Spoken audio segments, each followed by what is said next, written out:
Hello friends, आप सबका स्वागत है मेरे यूट्यूब चैनल शिवांगी मिश्रा पे। और आज हम पढ़ेंगे एसिड और बेस का लेक्चर 4 और उसके अंदर मैं आपको एक्सप्लेन करूंगी लेविस कॉन्सेप्ट को। इससे पहले मैंने लेक्चर 1, 2 और 3 में आपको डिफरेंट टाइप ऑफ कॉन्सेप्ट को एक्सप्लेन किया था जो एसिड और बेस को डिसाइड करने में हेल्प करते हैं, जैसे अर्नियस कॉन्सेप्ट हो गया, ब्रोंस्टेड कॉन्सेप्ट हो गया, सॉल्वेंट सिस्टम्स हो गया और साथ ही साथ मैंने आपको बताया था लक्स एंड फ्लड कॉन्सेप्ट्स। अगर आपने उसको नहीं देखा है तो प्लीज़ पहले आप मेरे प्रीवियस वीडियोस को देखिए और उसको अच्छे से समझिए कि वहाँ पर एसिड और बेस कैसे डिसाइड किए जाते हैं। तो आज का लेक्चर शुरू करते हैं, आइए।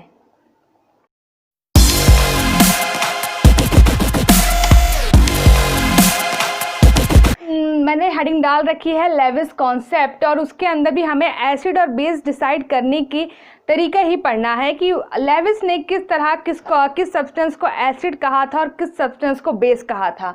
लेविस के अकॉर्डिंग क्या हुआ था कि जो उसने एसिड उनको कहा था जो इलेक्ट्रॉन पेयर एक्सेप्ट करने की टेंडेंसी रखते हैं।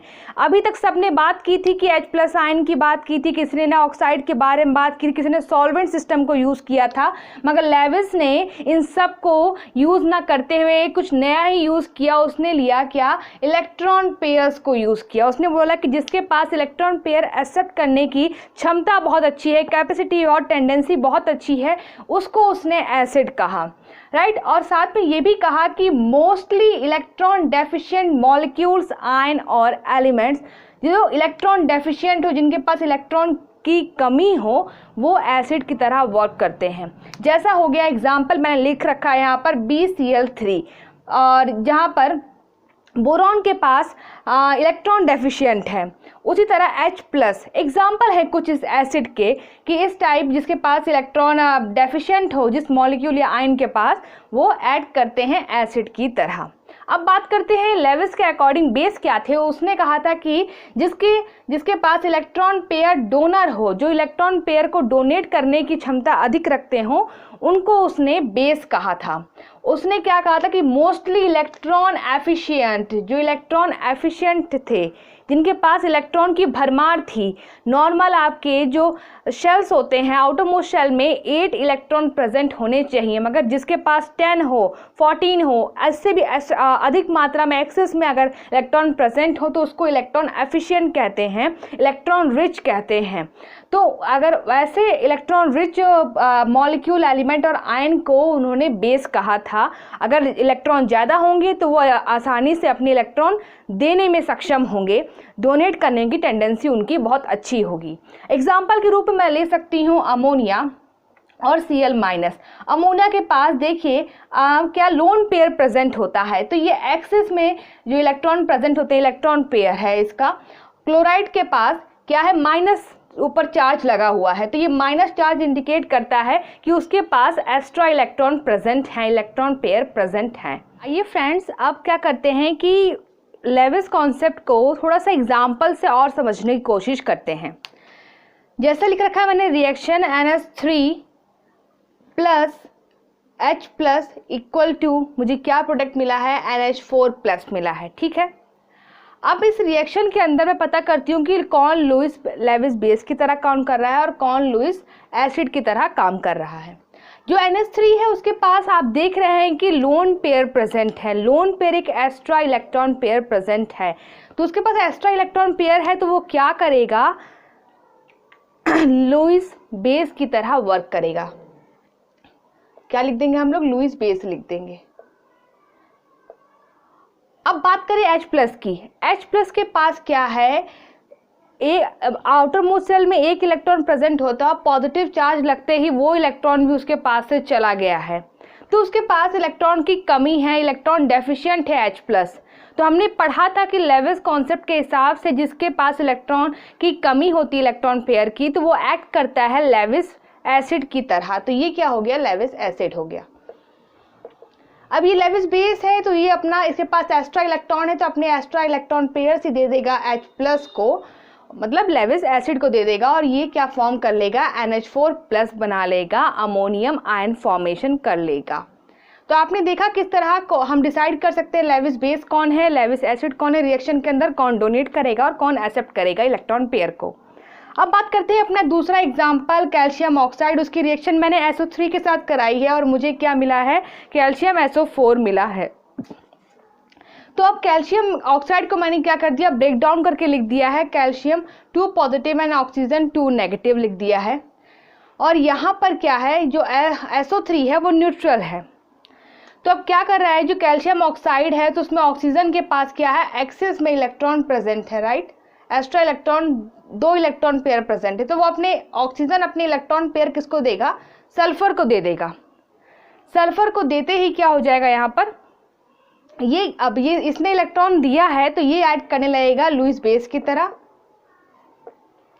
और ये ऐड करने लगेगा लुईस एसिड की तरह, क्योंकि इसने इलेक्ट्रॉन को लिया है और इसने इलेक्ट्रॉन पेयर को दिया है। और फिर ये आपस में कंबाइन होकर क्या बना लेंगे, कैल्शियम SO4।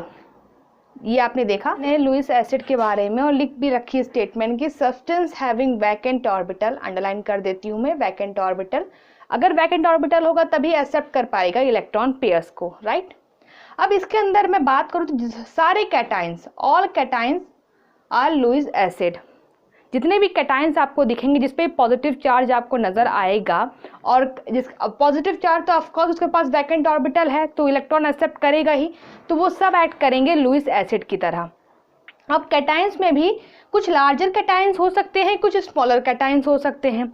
लार्जर कैटाइन की बात करें, एग्जांपल अगर लें 4-5 तो क्या है, जैसे अब Na+, K+, Ba2+, calcium 2+, right.